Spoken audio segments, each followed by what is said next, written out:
Cristóbal Colón. Tratamos un personaje cuyo origen, parece que de forma premeditada, está envuelto en una nube de misterio, y el hecho da lugar a lucubraciones en las que no vamos a entrar. Su nacimiento, por lo que puede deducirse de lo que él mismo dejó escrito, hace pensar que efectivamente nació en Génova. Tal acontecimiento sucedió en 1451, probablemente el 31 de octubre, y el fin de sus días le llegaría en Valladolid el 20 de mayo de 1506. Entre las fechas vitales de su existencia fue variada su actuación, como variada es la actuación de toda persona vital. Y siendo hombre de mar, en el último cuarto del siglo XV, y siendo natural de donde era, no es de extrañar que entre 1470 y 1472, cuando frisaba los 20 años, se dedicase a actividades corsarias contra Aragón y al servicio de la Casa de Anjou, con lo que nos encontramos con un motivo más que razonable que justifica la nebulosa existente en torno a sus orígenes. Tuvo la inteligencia necesaria para ser un gran navegante, la porfía de ser un gran luchador, y el apoyo incondicional de Isabel I de Castilla, lo que le reportó la fortuna de ser el descubridor de un nuevo mundo. Pero el origen de su actividad atlántica no está en Castilla, sino en Portugal, donde se le detecta el año 1477 en actividad comercial como agente de la Casa Genovesa de los Centurione, interesada por el azúcar producida en Madeira, tiempo en el que efectúa viajes a Génova, puerto del que se tiene constancia partió hacia Lisboa el 26 de agosto de 1479, desde donde ejercería una actividad, probablemente centrada en el tráfico de esclavos, ya que hasta 1484 estuvo realizando viajes a Guinea. Sería en este tiempo cuando nacería, crecería y maduraría su proyecto de cruzar el Atlántico en busca de las Indias. Los científicos del momento tenían una idea más exacta que errónea de las dimensiones del globo terráqueo, y no es cierto que los científicos imaginasen en el momento una tierra plana, algo que era descartado desde los tiempos de la Grecia clásica, pero no se imaginaban que entre España y la India hubiese todo un continente, por lo que estimaban imposible navegar sin repostar toda esa distancia. Y fue un error de cálculo de Colón lo que posibilitó el milagro. Colón hizo un cálculo erróneo de las dimensiones terrestres basándose en los textos de un profeta apócrifo, Esdras, lo que le insufló ánimos para embarcarse en un viaje a Oriente dirigiéndose a Occidente. Quizá encontró otra alternativa a los posibles errores en sus cálculos en la teoría de Paolo del Pozo Toscanelli, que en esas mismas fechas ponderaba las experiencias de Marco Polo y señalaba que podría llegarse a Zipango, Japón, navegando hacia Occidente, a la latitud de Lisboa, ya que supuestamente existía una gran isla a la que denominaba Antilia que, según sus cálculos distaba 625 leguas de la gran isla de Zipango. A todo ello hay que añadir que el mismo Colón declara de su puño y letra en una apostilla a la Historia Rerum de Pío II, que conoce la llegada de personas provenientes de Occidente. Expuso su proyecto en Portugal y fue rechazado, y en 1485, acompañado por su hijo Diego, se instaló en Castilla. Juan Pérez, confesor de la reina, puso en contacto a tan magnos personajes, que finalmente se entrevistaron el 20 de enero de 1486 en Alcalá de Henares. Se ganó la simpatía y comprensión de personajes como el duque de Medinaceli, el cardenal Mendoza, el banquero Santángel, fray Diego Deza o fray Hernando de Talavera, pero circunstancias como la toma de Granada retrasaron el compromiso que inexorablemente se llevaría a término el 17 de abril de 1492 con la firma de las capitulaciones de Santa Fe. Con el título de almirante de la mar Océano y cargado de promesas y compromisos reales que excedían las mayores expectativas, partió en misión de descubrimiento el 3 de agosto de 1492. Todos los embarcados lo hacían con 4 meses de sueldo anticipado que había sido atendido por la corona, y con la confianza de encontrar islas a 400 leguas de las Canarias y tierras indianas a 700 o poco más. Durante los primeros días de octubre se habían superado ya las 700 leguas de navegación, y no había vestigios de tierra, con lo que el malestar entre la tripulación amenazó motín, pero concedieron 3 días más al almirante, y eso fue la salvación de todos. El viernes, 12 de octubre, Rodrigo de Triana avistó tierra. Era una isla que los indios llamaban Guananí y que Colón rebautizó como San Salvador.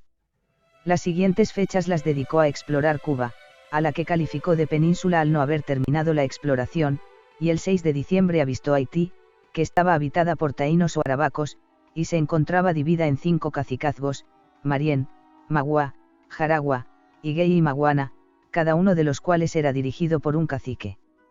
Colón renombró la isla como la Hispaniola, y en ella encallaría la nao Santa María el 25 de diciembre, con cuyos restos se construirá el fuerte de Navidad, que albergaría un grupo de marinos que debían mantener el lugar mientras él regresaba a la península el 16 de enero de 1493, en un viaje que separaría la Pinta y la Niña.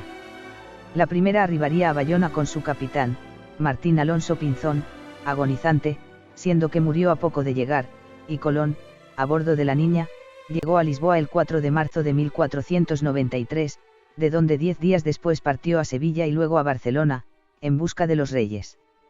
El 25 de septiembre del mismo año iniciaría su segunda expedición, que alargaría 3 años. Pero esta expedición se caracterizaría por una actividad que marcaría la continuidad de la obra. Así, se nombró administrador a Juan Rodríguez de Fonseca, arcediano de Sevilla, al tiempo que Colón era nombrado capitán general al mando de una armada compuesta de 5 naos y 12 carabelas en la que se embarcaron labradores y clérigos. También cargó cabras, ovejas, puercos, gallinas, naranjas, limones, melones y hortalizas y partió a la aventura, que lo llevaría a descubrir las Antillas Menores, Dominica y Guadalupe, y el 16 de noviembre descubrió la isla de Boriquén, a la que bautizó San Juan Bautista y luego se llamó Puerto Rico. Pero cuando el 28 de noviembre anclaba ante el fuerte Navidad, se encontró que este había sido destruido, con lo que el mes de enero de 1494 fundó su primera ciudad, a la que bautizó con el nombre de la Isabela. Después exploró Cuba y el 5 de mayo de 1494 descubrió Jamaica, tras lo cual volvió a Cuba para terminar de explorarla, pero no terminó de circunnavegarla, convencido que se encontraba en la costa de China, extremo que dejó por escrito. Pero la destrucción del fuerte Navidad no respondía a la casualidad. Los conflictos que sufría la Hispaniola eran cada día más graves, el hambre, la enfermedad y las deserciones diezmaron considerablemente a los expedicionarios, lo que significó un grave problema para los naturales, ya que Colón ordenó su esclavización al objeto de obtener recursos con la venta de los mismos. Pero los reyes católicos, que en un principio no se opusieron a la medida, muy pronto decretaron que los indios no podían ser esclavizados, decreto que Colón no entendió en su totalidad, y ello le acarrearía graves problemas. A finales de septiembre de 1494 el gobierno de la isla había alcanzado tonos de despotismo, siendo que Fray Bernardo de Boyle, que había sufrido escarnio sobre su persona por haberse opuesto a la toma de esclavos ordenada por Colón, logró embarcar a la península junto a Pere Bertran y Margarit, gobernador del Cibao y de la fortaleza de Santo Tomás, huyendo de las evidentes represalias que les esperaban.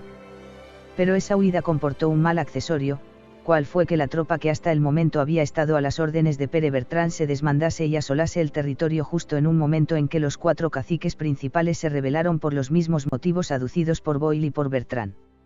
Se inició así una guerra contra los naturales, y en marzo de 1495 los nativos fueron derrotados, y muchos de ellos esclavizados y enviados a la península, donde fueron liberados al tiempo que los reyes enviaban inspectores para cerciorarse de la situación de la isla.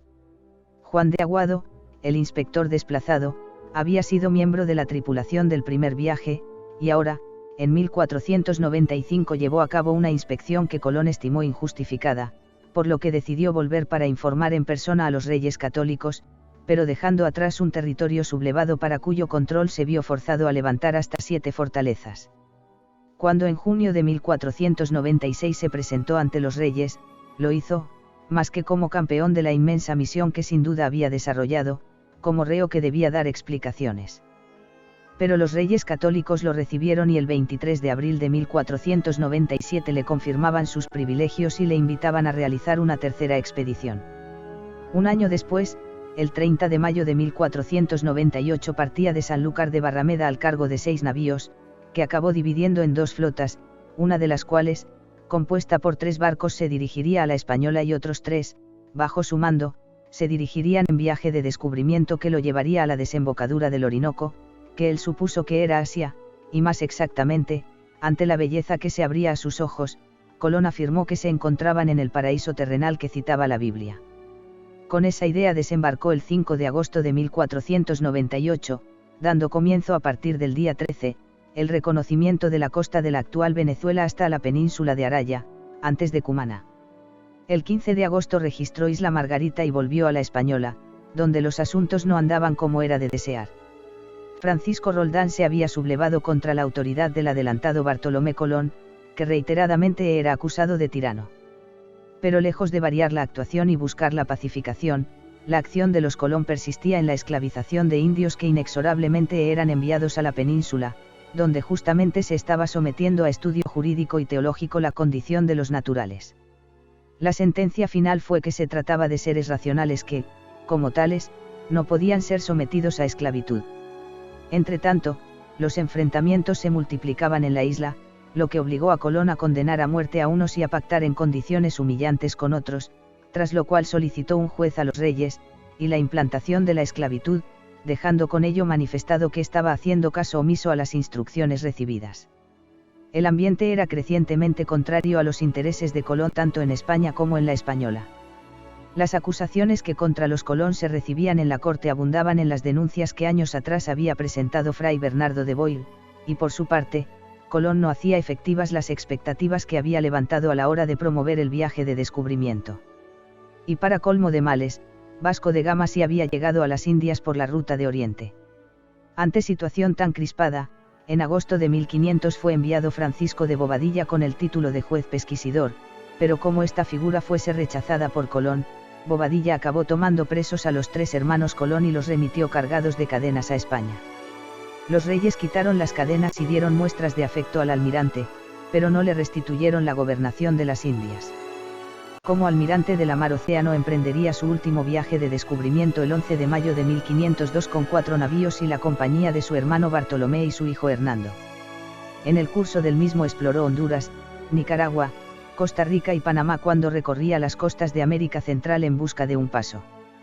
Pero a su regreso a la Española, el nuevo gobernador, Nicolás de Obando, le impidió el acceso, y no atendió su aviso relativo a la llegada de un huracán, lo que acarrearía el hundimiento de 25 buques con la pérdida de 500 hombres y la muerte del gobernador anterior, Francisco de Bobadilla. Murió el 20 de mayo de 1506, no estando claro dónde están enterrados sus restos, si en la Catedral de Sevilla o en la de Santo Domingo. Era grande, muy grande, y lo demostró, además de como navegante, como cartógrafo, pero al fin era una persona, y como tal tuvo sus grandes aciertos y sus grandes errores. Cesáreo Jarabo.